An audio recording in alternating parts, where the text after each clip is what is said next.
કેશોદમાં ધોળા દિવસે બંધ મકાનના તાળા તોડી 18 લાખ રોકડા અને 7 તોલા સોનાની ઉઠાંતરી થતા પોલીસ ફરિયાદ કરાઈ છે। ધોળા દિવસે ચોરીની ઘટનાથી કેશોદ શહેરમાં સનસની મચી જવા પામી છે। પોલીસે અજાણ્યા શખ્સ વિરુદ્ધ ગુનો નોંધી તપાસ હાથ ધરી છે।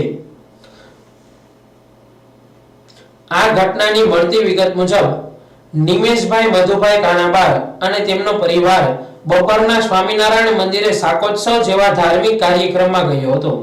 ત્યારે કોઈ અજાણ્યા શખ્સોએ બંધ મકાનમાં ગેરકાયદેસર પ્રવેશ કરી કબાટની તિજોરીમાં રહેલ 18 લાખ રોકડ રકમ અને 7 તોલા સોનાના દાગીના મળી 22 લાખના મુદ્દામાલની તસ્કરી કરી હતી।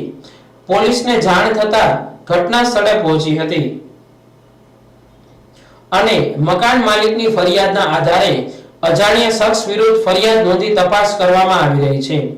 ત્યારે આ ઘટના અંગે માહિતી આપતા ડીવાયએસપી બીસી ઠક્કર અને જિલ્લાની પોલીસ એજન્સીએ પણ તપાસમાં ઝુકાવ્યું છે અને સીસીટીવી ફૂટેજની મદદથી સર્વેલન્સ ટીમ તપાસ આગળ વધારી રહી છે।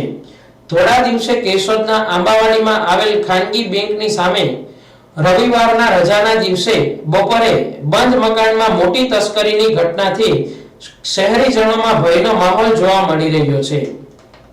આજરોજ કેશોદ શહેર ખાતે એક દિવસની ઘરફોડનો બનાવ બનવા પામેલ છે, જેમાં નિમેશભાઈ મધુભાઈ કાનાબાર કે જેઓ આંબાવાડીના ખાતેના રહીશ છે અને તેઓ વેરાવળ પીપલ્સની સામે તેમનું રેસિડેન્ટ છે।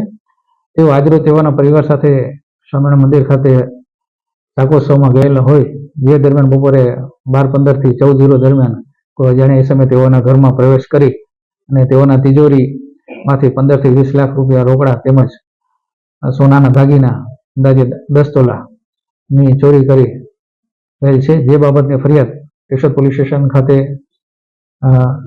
લખાવવા આવતા આજરોજ એમની ફરિયાદ લઈ અને આગળની તપાસ હાથ ધરી છે, જેમાં ટેકનિકલ સર્વેલન્સ સીસીટીવી કેમેરાનો ઉપયોગ કરી આરોપી પકડવા માટેની કોશિશ ચાલુ છે।